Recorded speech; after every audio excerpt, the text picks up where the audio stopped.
ఇంకా దేవుని మరొకసారి విగ్రహ స్తోత్రం చెల్లిద్దామా? మరొకసారి రైట్. దేవుని సన్నిధిలోంచి మనం ఏదైనా పొందుకోవాలని ఆసక్తి కలిగిన వారైతే ఈరోజు దేవుడు నీతో మాట్లాడిన కొన్ని విషయాలు నేను మీతో మాట్లాడని ఆశపడుతూ ఉన్నాను. కనుక వాక్యం పరిశుద్ధ గ్రంథం నుంచి మీరు ఫిలిప్పీ రాసిన పత్రికల 4వ అధ్యాయం 6వ వచనం. ఫిలిప్పీలకు రాసిన పత్రిక 4వ అధ్యాయం 6వ వచనం చదివి సహకరించవలసిందిగా ప్రేమపడి మనం చేస్తూ ఉన్నారు.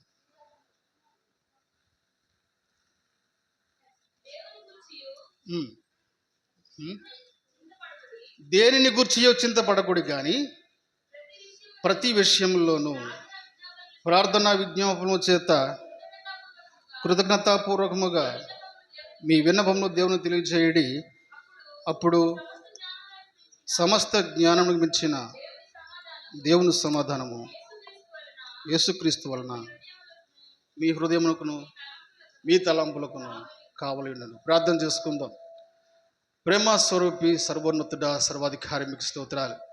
వాక్యమై ఉన్న నా యేసు మీ నామాన్ని మహింపరుస్తూ ప్రభా ఈ సమయంలో తండ్రి నాయన నీవు ఏర్పరచుకున్న ప్రభా నీ యొక్క ప్రజలతో మీరు మాట్లాడి నీ స్థాయిలో ప్రభా మీరు మాట్లాడండి. నిలబడిన దాసులు నీ ఆత్మ సహాయం శక్తి ఇవ్వండి. సమస్త విషయాల్లో ప్రభా తండ్రి నాయన మీరే మహిమకరంగా మీరే ప్రభా తన ఘనత పొందమని ప్రార్థిస్తున్నాను. సమస్త విషయాల్లో ప్రభు మీకు ఆపాదిస్తుండగా మీరే ప్రభు మాతో మాట్లాడి బలపరిచి నడిపించమని యేసు నామములో ప్రార్థిస్తున్నాము తండ్రి, ఆమేన్. ప్రియమైన దైవ జనాంగమా, దేవుని సన్నిధిలో వచ్చిన వారు చాలా శ్రేష్టమైనటువంటి ఈ యొక్క సమయం మనం వచ్చి ఉన్నాం కనుక మనం మాట్లాడేది దేవునితో అని గ్రహించి ఈరోజు మాట్లాడిన ప్రతి మాట కూడా దేవుని సన్నిధిలో మరొకసారి ఒప్పుకోవాలని, ఏ మాట అయినా సరే దేవుడు మాట్లాడినప్పుడు నాతో మాట్లాడాలని, మీరు ఇక్కడ సేవకుడు కాదు దేవుడే నాతో మాట్లాడుతుండని మీరందరూ కూడాను మనస్సు కలిగి ఉండాలని ఇప్పుడు మనం చేస్తూ ఉన్నాను. దేవుని స్తోత్రం కలుగునుగాక. ఈ ఫిలిప్పీ సంఘానికి లేఖనం రాసిన పౌలు గారి యొక్క ఉద్దేశము ఆలోచన ఎలా అయినా సరే విశ్వాస స్థితిలో ఉన్నవారు దేవునితో మాట్లాడే స్థాయికి తేవాలని ఆయన అనేక సంఘాలు కొడుతూ ఈ ఫిలిప్పీ సంఘానికి కూడా ఈ ప్రేమ లేఖ రాయడం జరిగింది.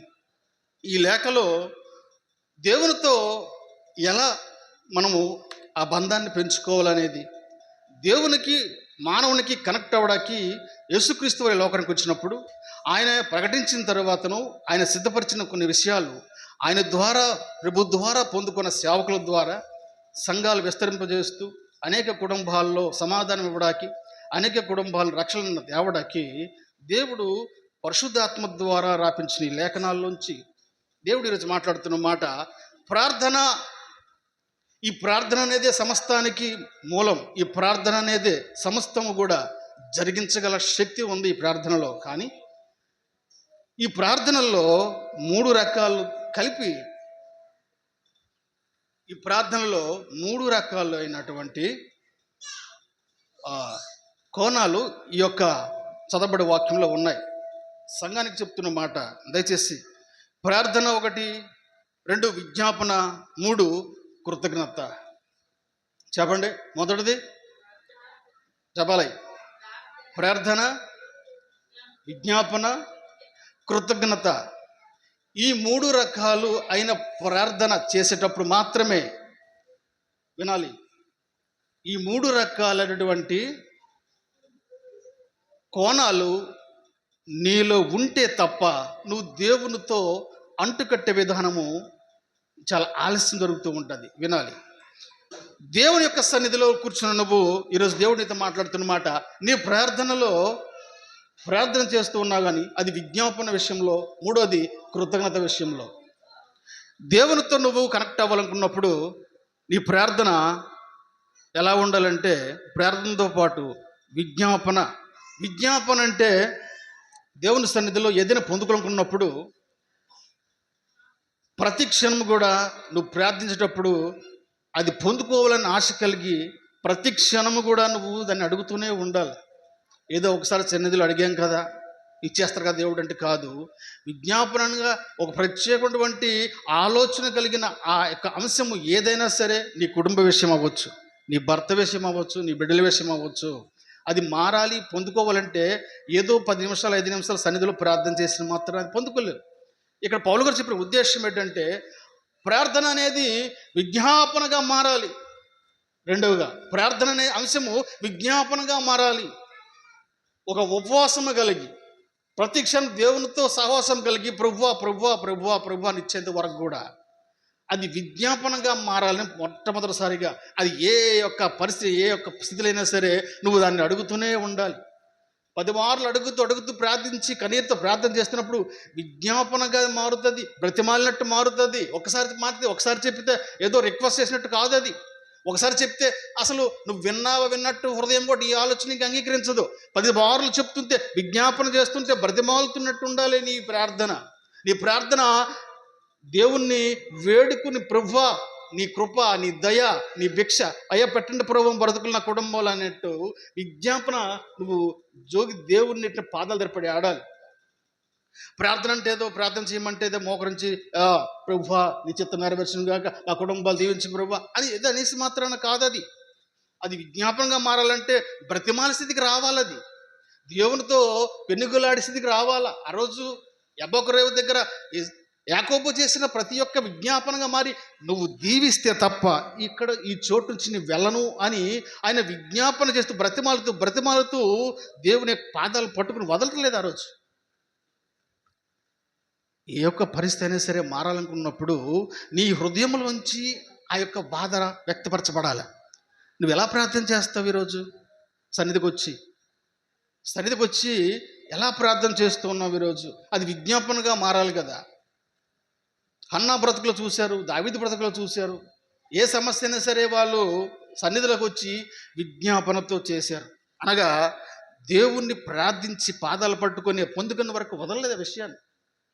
మూడవదిగా ఏం చెప్పారు మీకు? కృతజ్ఞత. చెప్పండి. కృతజ్ఞత.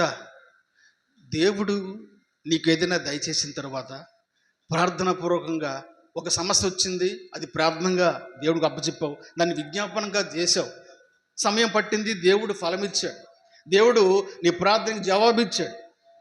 జవాబు ఇచ్చిన తర్వాత నువ్వేం చేయాలి? కృతజ్ఞత చూపించాలి. యేసుక్రీస్తు వారి దగ్గర చాలామంది వచ్చారు. కుష్ఠ రోగులు వచ్చారు, గుడ్డి వాళ్ళు వచ్చారు. ఒకేసారి 10 మంది గుడ్డులు వచ్చారు. 10 మంది స్వస్థపరచబడ్డారు. ఈ 10 మందిలో 9 మంది కృతజ్ఞత చెల్లించకుండా వెళ్ళిపోయారు. కనీసము దేవునికి మహిమ కలుగునుగా అక్కడ కూడా చెప్పలేదు. కనీసం దేవునికి సంతోషకరమైన హృదయాన్ని సమర్పించలేకపోయారు. ఒక్కడ మాత్రమే దేవుని మహిమపరిచాడు. కృతజ్ఞత భావం ఈరోజు నీకు ఉండాలి. మీ బ్రతుకుల్లో ఒకప్పుడు నా పరిస్థితి ఎలా ఉండేది, ఒకప్పుడు నా బ్రతుకు ఏ చోట ఎలా జీవించేవాడిని, ఈ రోజున ఈ స్థాయిలో ఉన్నానంటే నీ మొర దేవుడు విన్నాడు కదా, నీ ప్రార్థన వినే కదా నీ యొక్క బ్రతుకులో కార్యం చేసి ఈరోజు ఈ స్థితికి తెచ్చిన తర్వాత నువ్వు కృతజ్ఞత కలిగి జీవిస్తూ ఉన్నావా? మీరు ఏ విషయంలో భయపడే అవసరం లేదు, కానీ కృతజ్ఞతాపూర్వకంగా సంతోషంగా దేవుని స్తుతించడని ఈ సంఘానికి పౌలు గారు చెప్తూ ఉన్నారు మాట. మీరు ఏ విషయంలో కూడాను భయపడే అవసరం లేదు. కృతజ్ఞతగా రూపంలో విజ్ఞాపన చేస్తూ నిత్యమాయలో ఆనందించుడి అని ఇక్కడ వాక్యం చెప్తూ ఉన్నారు. ఈరోజు కృతజ్ఞత లేని వ్యక్తులు వేల మంది కూలిపోయారు. ఆ రోజు ఇశ్రాయేల్ ప్రజలు సముద్రము 2 పాయలుగా జరిగి బానిస బ్రతుకులు వచ్చి దేవుడు విడిపించి సూచక క్రియలు అద్భుత క్రియలు చేసి వారు నడిచే మార్గం అంతా కూడాను ఒక సరైన సరళం చేస్తూ పగల ఎండ దెబ్బ రాత్రి ఎటువంటి ప్రమాద పరిస్థితులు లేకుండా అగ్ని వెలుతురు వేడిలో అలా దేవుడు నడిపించాడు. అగ్నిస్తంభంగా అలా కాపాడుతూ వచ్చాడు. రాత్రి అంతా పగలంతా మేఘస్తంభం నడిపించాడు. వాళ్ళ వస్త్రాలు మాయలేదు, వాళ్ళ చెప్పులు అరగలేదు, వాళ్ళకి పరలోకపు దేవదూతల ఆహారాన్ని ఇచ్చాడు దేవుడు. ఈరోజు కృతజ్ఞత కలిగి వారు లేరు కనుక వేలాది మంది కూలిపోయారంట. వాళ్ళ ప్రార్థన దేవుడు ఆలకించాడు. వారు బానిస బ్రతుకున్నప్పుడు ఎంతో మొరపెట్టారు. ఎన్నాళ్ళలో మొరపెడితే మోషే ద్వారా దేవుడు ఆ ఐగుప్తు దేశానికి పంపించాడు విడిపించమని. విడిపించాక గొప్ప కార్యాలు జరిగాయి, గొప్ప సూచక్రియలు దేవుడు జరిపించాడు. గొప్ప విజ్ఞాపనలతో గొప్ప గొప్ప కార్యాలు జరిగే ప్రార్థనలు చేస్తూ. మూడోదిగా వాళ్ళు తప్పిపోయారు ఈ కృతజ్ఞత విషయంలో. దేవుని స్తోత్రం కలుగునుగాక. హల్లెలూయా. ఈ రోజు కూడా ప్రతి విశ్వాసి ఇదే విషయం తప్పిపోతూ ఉన్నాడు. నీ ప్రార్థన దేవుడు వింటూ ఉన్నాడు, నీ బ్రతుకులో కార్యం చేస్తూ ఉన్నాడు. నీ బ్రతుకు మారిన తరువాత, నువ్వు ఆశ్రయించబడిన తరువాత కృతజ్ఞత అనేది నీ హృదయంలో లేకుండా పోతూ ఉంది. ఈరోజు దేవుడు నామాన్ని ఎక్కించబడుతూ ఉంది, దేవుని నామ దూషించబడుతుంది అంటే నిన్ను చూసి. కారణము నువ్వు దేవుని బిడ్డవే చెప్పుకుంటున్నావు, కానీ నీలో నిజంగా ఏమి లోపం అంటే కృతజ్ఞత లేని లోపం ఉంది. నువ్వు చేసిన పనులు దేవుడు అన్నాడు, నేను దేవుడు, నేను తప్ప వేరే దేవుడికి ఉండకూడదు, నేను తప్ప వేరే దేవుడికి ఉండకూడదు. ద్వితీయోపదేశకాండం 32వ అధ్యాయము 39వ వచనం.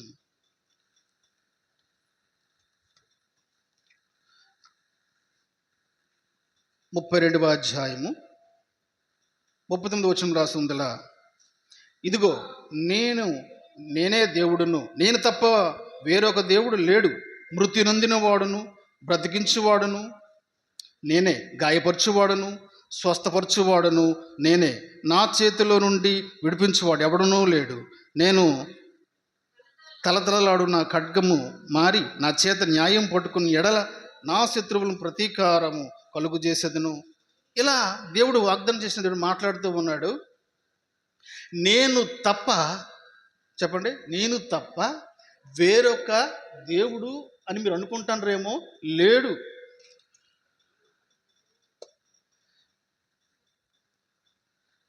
దేవుడని తెలిసి కూడా కొంతమంది రోమపత్రిక 1వ అధ్యాయము 21వ వచనం తెరవద్దు. రోమపత్రిక 1:21లో ఉంటుంది, దేవుని ఎరిగి కూడా తెలియనట్టు జీవించిన విశ్వాసులు ఉన్నారని వాక్యం ఉంది అక్కడ. అమ్మా, దేవుడని తెలిసి దేవుని యొక్క సహవాసం పొంది దేవుని ద్వారా పొందుకొని అన్ని రకాలుగా జీవిస్తూ దేవుడికి ఇవ్వాల్సిన ఏ ఒక్క కృతజ్ఞత భావం ఏ విషయంలో కూడా మీరు లేదు. దేవుడని తెలుసు, కానీ ఆయన చెప్పిన మాట వినరు. ఆయన మాట వినరు. ఆయన అంటారు, ఈ లోకంలో నేను ప్రత్యేకించబడి ఏర్పరుచుకున్న ప్రజలు కనుక మీరు నా మాట విని జీవించండి అని ఆయన చెప్తారు. ఇక్కడ ఇజ్రాయేలు ప్రజలకి, ఐగుప్తు నుంచి ప్రజలకి, ఇటు మోషేకి దేవునికి ఏంటి సమస్య ఇక్కడ వచ్చిందంటే, ఆ రోజు సమస్య ఈ రోజు సంఘంలో ఇప్పటికీ ఉన్నాయి కనుకే పౌలు గారు లేఖ రాయడం జరిగింది. ఏంటి సమస్య చెప్తారు చూడండి. వాక్యంలో ఉన్నది దేవుడు ఏం చెప్పాలో చెప్పమని సేవకుడికి దేవుడు చెప్పినప్పుడు, సేవకుడు సంఘంలో చెప్తే ఒకళ్ళు చెప్పకపోతే సేవకుడి మీద దేవుడికి కోపం. ఒకవేళ దేవుడి మాట విని సేవకుడు సంఘంలో చెప్తే సంఘం సహవాసం సేవకుడి మీద కోపం. ఈ రోజుకి అదే నడుస్తూ ఉంది.